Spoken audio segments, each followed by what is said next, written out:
आज हम सीखेंगे तंत्रिका नियंत्रण के बारे में।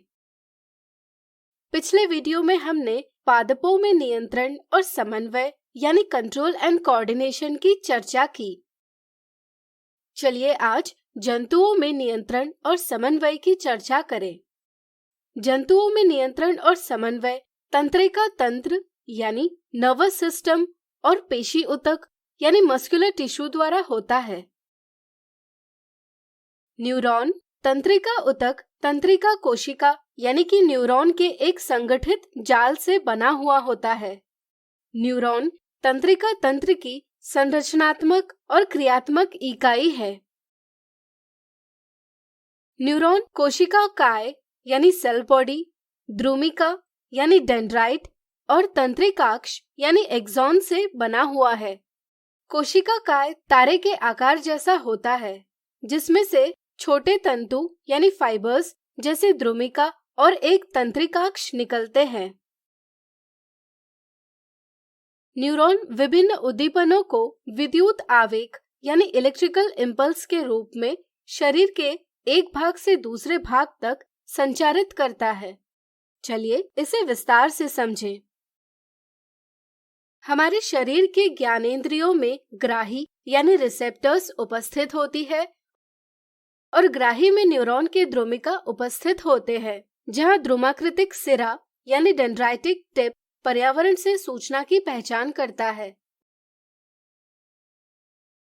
उदाहरण के लिए नासाद्वार में उपस्थित घ्राणग्राही यानी ऑल्फैक्टरी रिसेप्टर्स गंध का, जिह्वा में उपस्थित संवेदी ग्राही यानी गस्टेटरी रिसेप्टर्स स्वाद का, आंखों में उपस्थित प्रकाशग्राही यानी फोटो रिसेप्टर्स प्रकाश का, कर्ण में उपस्थित श्रवणग्राही यानी फोनो रिसेप्टर्स ध्वनि का और त्वचा में उपस्थित तापमानग्राही यानी थर्मो रिसेप्टर्स तापमान का पता लगाती है। द्रुमाकृतिक सिरे में रासायनिक क्रिया द्वारा प्राप्त सूचना से विद्युत आवेग का निर्माण होता है। द्रुमिका से विद्युत आवेग कोशिका काय में संचारित होता है, जहां से विद्युत आवेग तंत्रिकाक्ष से होता हुआ तंत्रिकाक्ष के अंतिम सिरे तक पहुंचता है। यहाँ विद्युत आवेग द्वारा कुछ रसायनों का विमोचन होता है, जिन्हें न्यूरोट्रांसमीटर कहते हैं।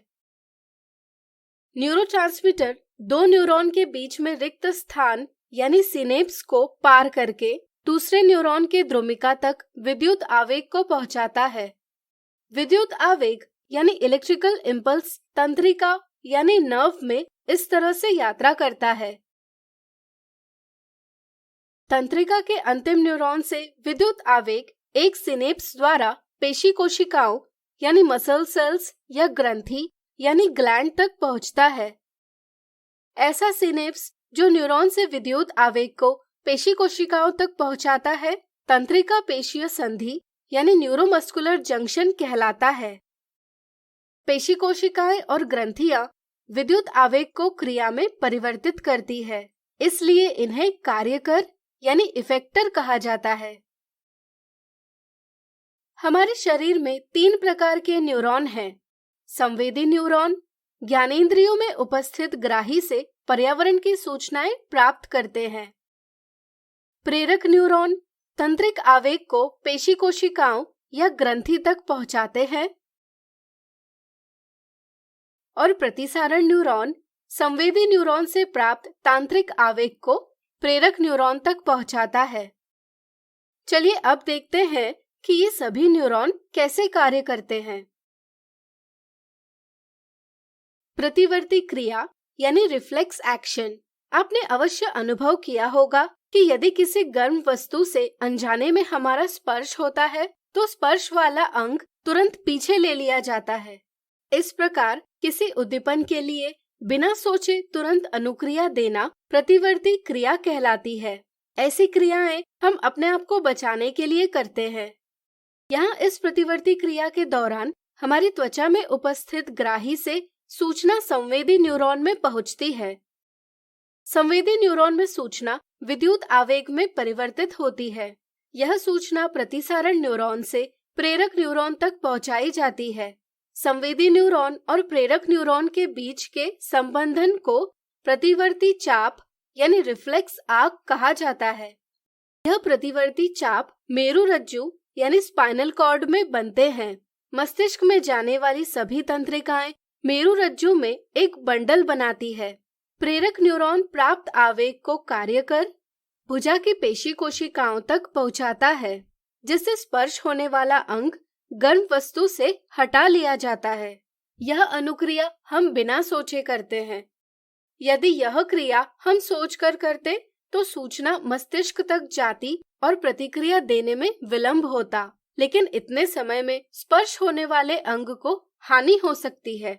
मेरुरज्जु द्वारा प्रतिवर्ती क्रियाओं का नियंत्रण करके ऐसी स्थिति में तुरंत अनुक्रिया दी जाती है, यद्यपि आगत सूचनाएं मस्तिष्क तक भी जाती है। मस्तिष्क हमारे द्वारा की गई सभी क्रियाएं प्रतिवर्ती क्रियाएं नहीं होती, जैसे चलना, बोलना, दौड़ना इत्यादि। ऐसी क्रियाओं के लिए सोचना आवश्यक होता है। सोचकर करने वाली क्रियाएं ऐच्छिक क्रियाएं यानी वॉलेंटरी एक्शंस कहलाती है। इसमें हमें हमारा मस्तिष्क यानी ब्रेन सहायता करता है। मस्तिष्क विभिन्न आगत और निर्गत यानी इनपुट एंड आउटपुट सूचनाओं को समाकलित करता है। इसलिए मस्तिष्क हमारे शरीर का मुख्य समन्वय केंद्र यानी मेन कोऑर्डिनेटिंग सेंटर है। मस्तिष्क में 3 मुख्य भाग होते हैं: अग्र मस्तिष्क यानी फोर ब्रेन, मध्य मस्तिष्क यानी मिड ब्रेन और पश्चिम मस्तिष्क यानी हाइंड ब्रेन। अग्र मस्तिष्क मस्तिष्क का मुख्य सोचने वाला भाग है, जो प्रमस्तिष्क यानी सेरेब्रम, हाइपोथैलेमस और थैलेमस से बना हुआ है। प्रमस्तिष्क हमारी ऐच्छिक क्रियाओं को नियंत्रित करता है। प्रमस्तिष्क में विभिन्न ग्राहियों के लिए विभिन्न क्षेत्र होते हैं। प्रमस्तिष्क में विभिन्न साहचर्य क्षेत्र भी होते हैं, जो इन संवेदी सूचनाओं, अन्य ग्राही से प्राप्त सूचनाओं एवं मस्तिष्क में पहले से एकत्र सूचनाओं का अर्थ लगाता है और अनुक्रिया से संबंधित निर्णय लेता है। इस निर्णय को प्रेरक क्षेत्र यानी मोटर एरियाज तक पहुंचाया जाता है, जो ऐच्छिक पेशी यानी वॉलेंटरी मसल्स की गति को नियंत्रित करता है। हाइपोथैलेमस शरीर का तापमान, भूख, वृद्धि जैसे कार्यों का नियंत्रण करता है। हाइपोथैलेमस के नीचे पीयूष ग्रंथि यानी पिट्यूटरी ग्लैंड उपस्थित होती है, जो रुधिर में विभिन्न हार्मोन स्रावित करती है। मध्य मस्तिष्क शरीर की सभी अनैच्छिक क्रियाएं करता है। यह क्रियाएं हमारे नियंत्रण में नहीं होती। पश्चिम मस्तिष्क पॉन्स, मेडुला और अनुमस्तिष्क यानी सेरेबेलम से बना होता है। अनुमस्तिष्क ऐच्छिक क्रियाओं की परिशुद्धि यानी प्रिसीजन तथा शरीर के संस्थिति और संतुलन यानी पोस्चर एंड बैलेंस को नियंत्रित करता है, तथा मेडुला हृदय स्पंदन यानी हार्ट बीट, लार आना यानी सलाइवेशन और वमन यानी वॉमिटिंग इत्यादि जैसी अनैच्छिक क्रियाओं यानी इनवॉलेंटरी एक्शंस को नियंत्रित करता है, जो हमारे नियंत्रण में नहीं होती। मेडुला के नीचे मेरुरज्जु उपस्थित होता है। मस्तिष्क और मेरुरज्जु की सुरक्षा। मस्तिष्क और मेरुरज्जु कोमल अंग है। मस्तिष्क की सुरक्षा हड्डियों के बॉक्स, कपाल यानी क्रेनियम, जिसे खोपड़ी यानी स्कल भी कहते हैं, के द्वारा तथा कपाल के अंदर स्थित मस्तिष्क मेरु द्रव यानी सेरिब्रोस्पाइनल फ्लूइड तरल द्वारा की जाती है। यह द्रव प्रघात अवशोषित यानी शॉक एब्जॉर्ब करता है और मस्तिष्क की रक्षा करता है। इसी तरह मेरुरज्जु की सुरक्षा कशेरुक दंड यानी वर्टिब्रल कॉलम या रीढ़ की हड्डी यानी बैकबोन द्वारा की जाती है। केंद्रीय तंत्रिका तंत्र और परिधीय तंत्रिका तंत्र। मस्तिष्क और मेरुरज्जु केंद्रीय तंत्रिका तंत्र यानी सेंट्रल नर्वस सिस्टम बनाते हैं। केंद्रीय तंत्रिका तंत्र शरीर से विभिन्न सूचनाएं प्राप्त करता है और इनका समाकलन करता है। प्राप्त सूचना के लिए प्रतिक्रिया देने के लिए पेशियों तक संदेश पहुंचना चाहिए। इसके लिए मस्तिष्क और मेरुरज्जु से विविध तंत्रिकाएं निकलती है।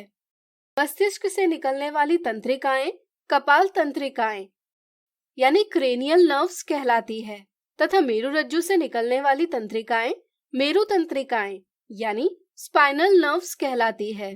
कपाल और मेरु तंत्रिकाओं से परिधीय तंत्रिका तंत्र यानी पेरिफेरल नर्वस सिस्टम बनता है।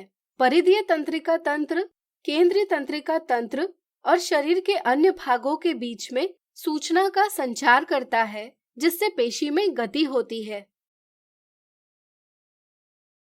पेशी में गति। हम जानते हैं कि पेशी कोशिकाओं में विशेष प्रकार के प्रोटीन होते हैं। जब तंत्रिका आवेग परिधीय तंत्रिका तंत्र द्वारा पेशी कोशिका तक पहुंचता है, तब विद्युत आवेग के कारण प्रोटीन की आकृति और व्यवस्था दोनों में परिवर्तन आता है, जिससे पेशी की आकृति में परिवर्तन आता है और पेशी गति करती है तथा अनुक्रिया संपन्न होती है। इस प्रकार केंद्रीय तंत्रिका तंत्र और परिधीय तंत्रिका तंत्र शरीर के विभिन्न क्रियाओं का नियंत्रण और समन्वय करते हैं। तो आज हमने सीखा तंत्रिका नियंत्रण के बारे में।